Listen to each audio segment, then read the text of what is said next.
Hello dear students, welcome to EPG Pathshala. I am Rimalpreet Kaur, Assistant Professor, Khalsa College of Education, Ranjit Avenue, Amritsar. Today we are going to discuss about decentralization, local management and governance in education. After studying this topic, you will be able to know the meaning of decentralization in education, understand the constitutional obligations of local self-government institutions in India, realize the importance of decentralization in school governance, describe the role of stakeholders in local management and governance in education, understand the ways to improve education by local management and governance, explain the advantages and challenges of local governance in education. Students, as we know that policymakers, educators and others involved in education are seeking ways to utilize limited resources efficiently and effectively in order to identify and solve problems in the education sector and to provide quality education for children. Their efforts have contributed to realize the significance and benefits of community participation in education and have recognized community participation as one of the strategies to improve educational access and quality. Therefore, decentralization or dividing the responsibilities among people plays an important role in school governance. In technical words, we can define decentralization as transfer of decision-making authority closer to the consumer or beneficiary. There are mainly three ways of decentralizing powers, namely deconcentration, delegation, and devolution, where the word deconcentration refers to transfer of administrative functions through the relocation of central administrative bodies to different geographical areas. A popular form of deconcentration in education is to give additional responsibilities to schools. This is often called school autonomy or school-based management and may take the form of creating elected or appointed school councils and giving budgets and authority to make important educational decisions. Deconcentration may also take the form of empowering school directors and teaching faculty to make decisions within the school.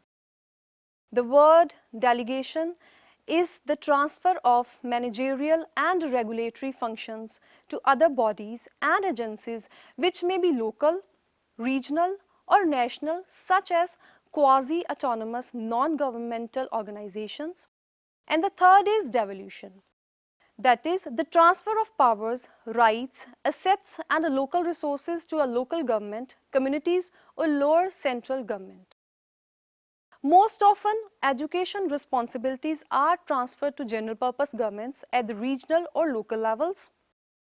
In rare cases, additional responsibilities are given to single-purpose governments, such as local schools.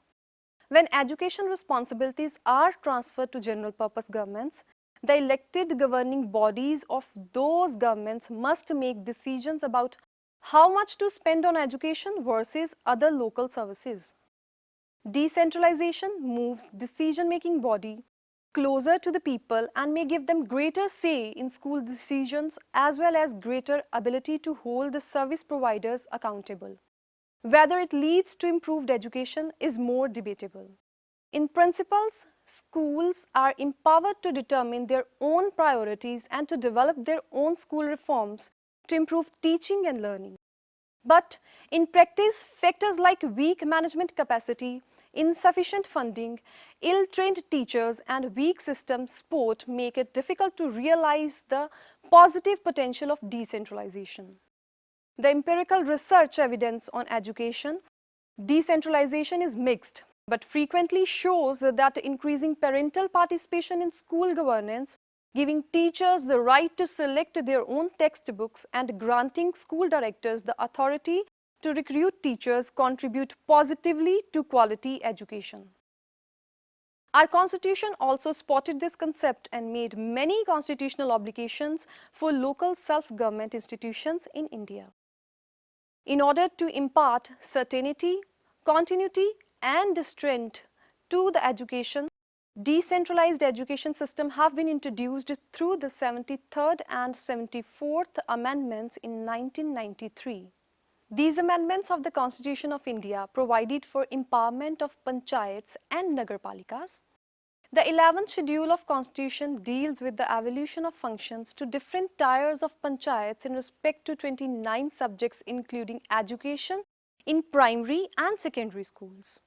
Article 243W of the Constitution of India specifies the powers, the authorities and responsibilities with respect to municipalities.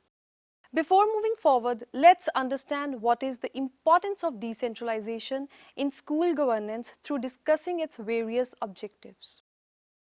Its very first and foremost objective is to improve education. But how?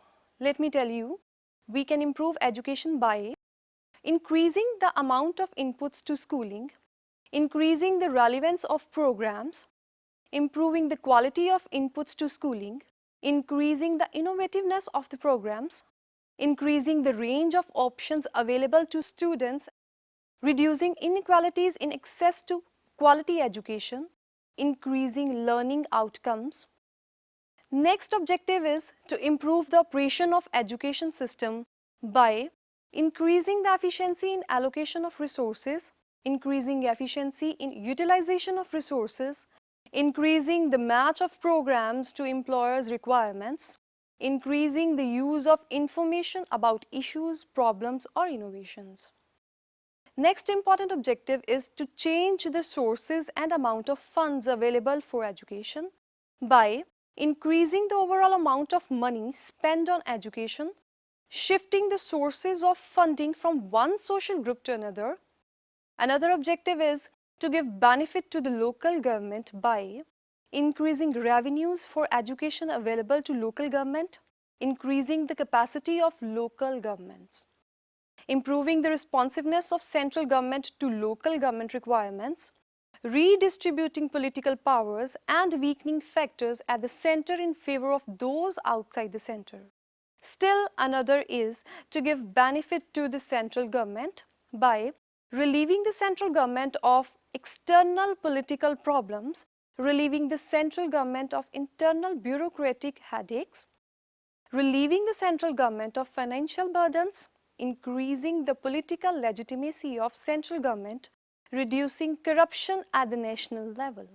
So these were the main objectives. Now, moving forward, we will try to understand how decentralization is being implemented at school levels. Like other education reforms, decentralization can result in political winners and losers. The potential winners are those gaining new decision-making powers, while the potential losers are those losing powers. Two of the potential losers, civil servants and teacher unions, are sufficiently powerful that they can effectively stop decentralization processes. The civil servants working in education ministries have perhaps the most to lose because some of the jobs become useless and their power to influence the allocation of resources may be diminished. In countries where corruption in government is a serious problem, reduced power will be also reflected in a reduced ability of civil servants to extract financial rents. The leaders of national teacher unions also lose power to the extent the salary negotiation, teacher recruitment and teacher promotion are moved from national to lower levels of government. Union members may also fear lower salaries if the funding of education is moved to local governments with fewer sources of government revenues. The implementation of education decentralization reforms can either be rapid or slow. Legislative or constitutional changes that immediately transfer responsibilities from one national to lower levels of government run the risk that lower levels of government will lack the required administrative capacity required to manage the system well. The result may be disruption in the delivery of schooling to children that adversely affects their learning, at least for a time. Students, in India, there are many partners or what we say stakeholders in relation to education sector. A stakeholder is anyone who is involved in the welfare, and success of a school and its students, including administrators, teachers, staff, students, parents, community members, school board members, city councillors, and state representatives. Stakeholders may also be collective entities such as organizations, initiatives, committees, media outlets, and cultural institutions.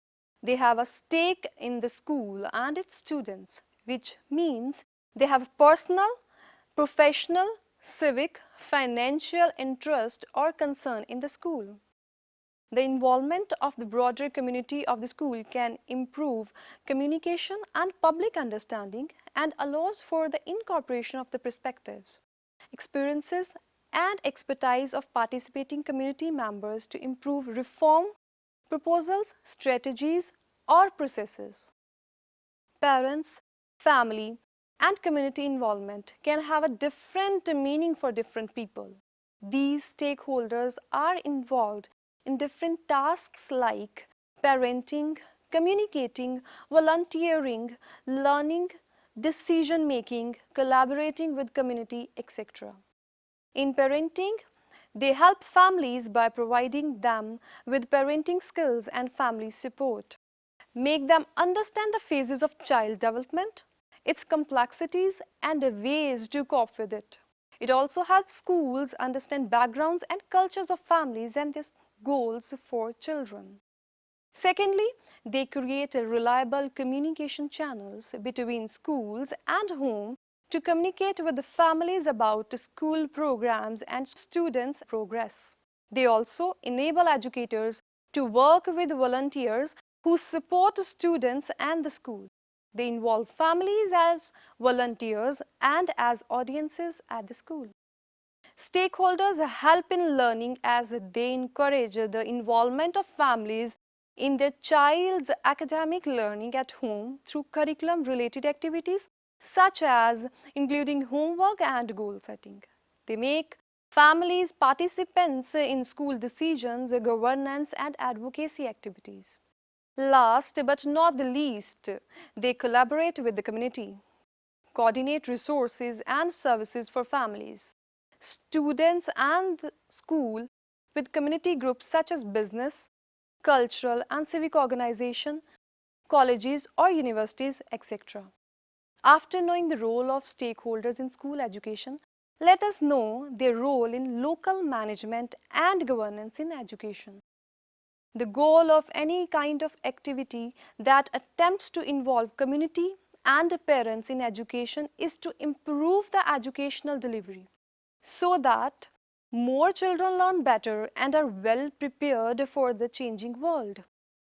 The community participation and local governance contribute to achieve the goals as they help in maximizing limited resources as by involving parents, families and communities in the process of research and data collection can reveal to them factors that contribute to lower enrollment and attendance and poor academic performance in their schools. Furthermore, parents are usually concerned about the education of the children and often are willing to provide assistance that can improve the educational delivery. In places where teacher absenteeism and poor performance are critical issues, parents can be part of the system of monitoring. The supervising teachers must ensure that teachers arrive at classroom on time and perform effectively in the classrooms. Parents and communities are powerful resources to be utilized not only in contributing to the improvement of educational delivery but also in becoming the core agent of education delivery. Secondly, they help in developing relevant curriculum and learning materials that reflects everyday lives of children in society. When children use textbooks and other materials that illustrate their own lives in their community, they can easily associate what they are learning with what they have already known. Thirdly, communities can also help to identify and address factors that contribute to educational problems such as low participation and poor academic performance. Furthermore, community participation can contribute in promoting girl education. Through participating in school activities and frequently communicating with the teachers, parents and communities, they can made aware that girl education will lead to the improvement of various aspects of their lives, such as increased economic productivity, improved family health and nutrition, reduced fertility rates, and reduced child mortality rates, and many more. Involving parents and communities in discussions as part of school activities also helps to identify factors that prevent girls from schooling. Other than this, they help in realizing democracy, where schools are perceived as authoritarian institutions. Parents and community members do not feel welcome to participate in the education of the child.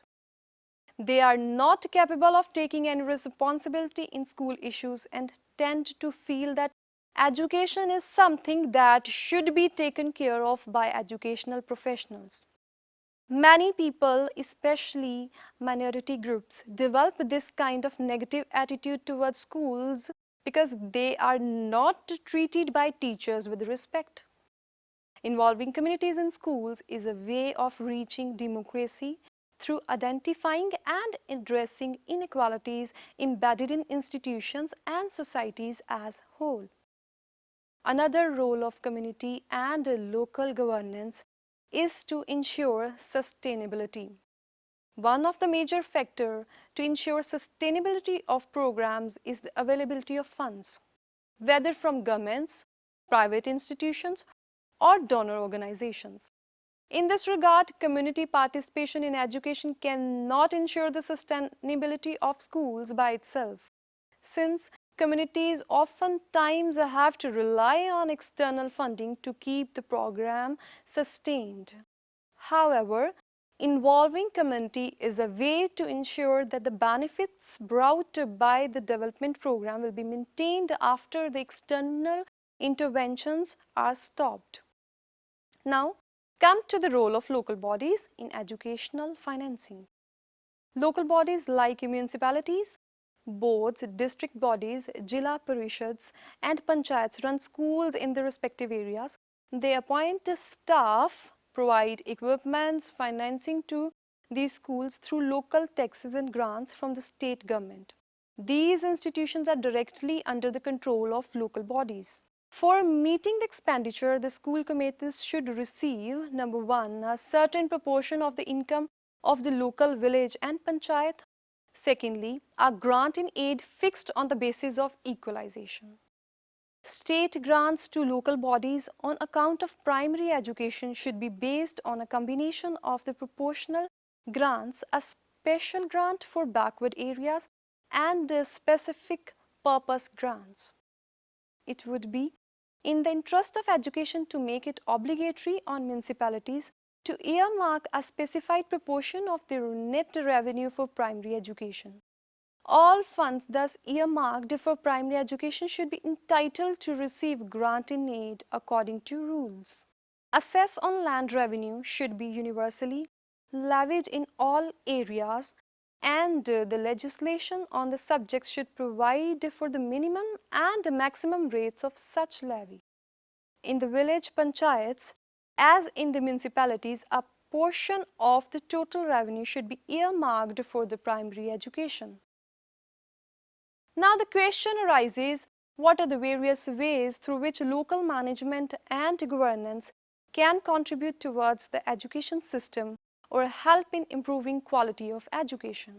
Well, community participation and local governance can contribute in a number of ways, like they help in advocating enrollment and educational benefits, boosting morale of school staff, raising money for schools, ensuring students' regular attendance and completion, constructing, repairing and improving school facilities, contributing in labor, materials, lands and funds, recruiting and supporting teachers, making decisions about school locations and schedules, monitoring and following up on teacher attendance and performance, forming village education committees to manage schools, actively attending school meetings to learn about children's learning progress and classroom behavior, providing skill instruction and local culture information, helping children with studying,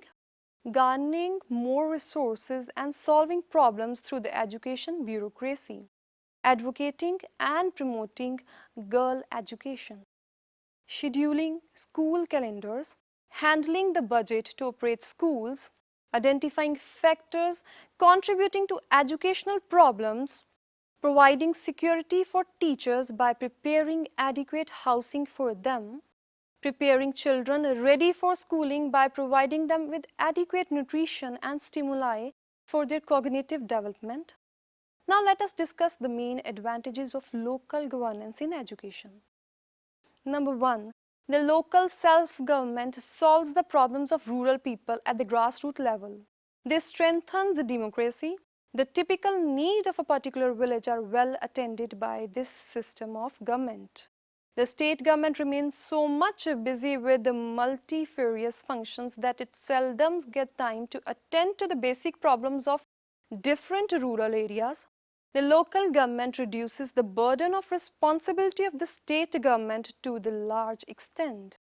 Number 2, it performs various functions which are vital for making life of the local people happier and prosperous.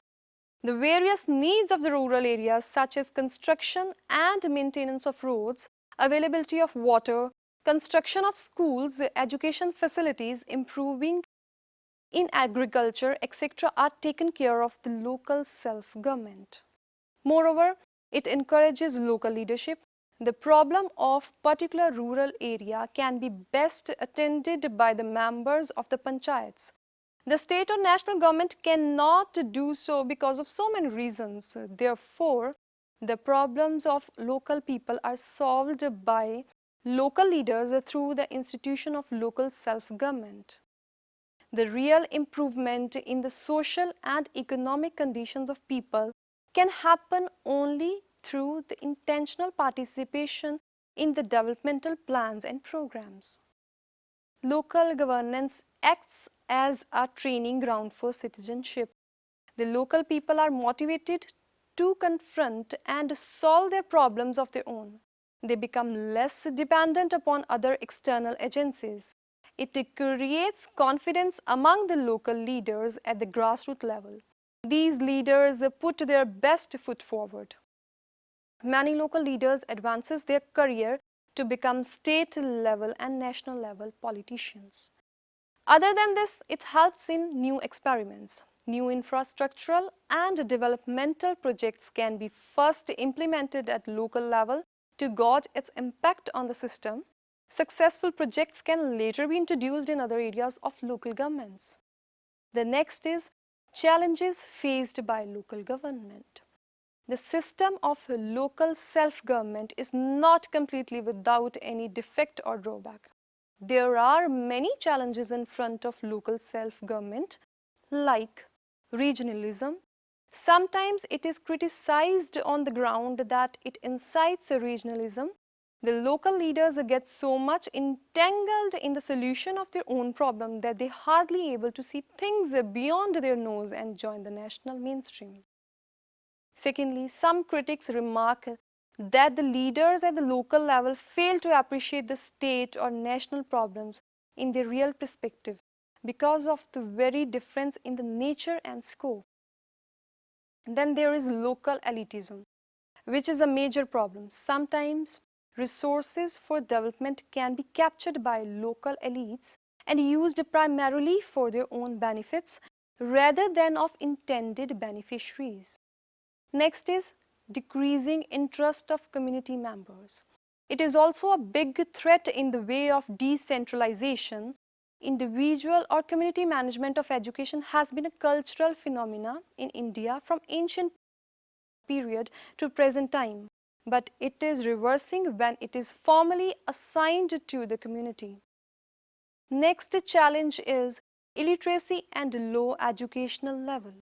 Illiteracy and low educational level have cumulative impact on the actualization of the decentralization, illiteracy bars the flow of information to some definite section of the community and makes them unaware about their roles, rights, and responsibilities.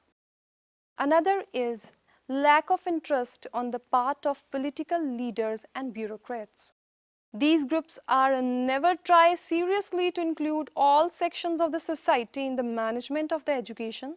Some socially and economically deprived groups dare not to raise their voices and communicate their educational needs.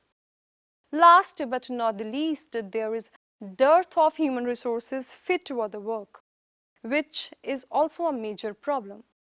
Education sector is deprived of the administrative leaders who have first-hand experience of the system as well as interest to improve the system. It needs a self-motivated personnel who can realize the existing policies like decentralized management and can conceive innovative plans and strategies to implement them. Well, at the end, we can conclude community participation itself is not a goal in education delivery, not a solution to solve complicated issues contributing to poor educational quality in both developing and developed countries. It is a process that facilitates the realization of improving educational quality and the promotion of democracy with society. Political leaders and bureaucrats used to maintain secrecy regarding public rights and their roles in the systems. The need of the hour is to involve communities in various stages, that is, while preparation, implementation, and evaluation. Communities are also expected to develop and strengthen these capacities so that they can contribute to more in the governance and management of education. In this sense, the state job is to facilitate the process, providing communities with the necessary knowledge and skills, and making sure communication takes place effectively among different stakeholders, including parents, community members, teachers, and government officials. As the recognition of community participation increases, careful examination of its exercises becomes more important. Thank you.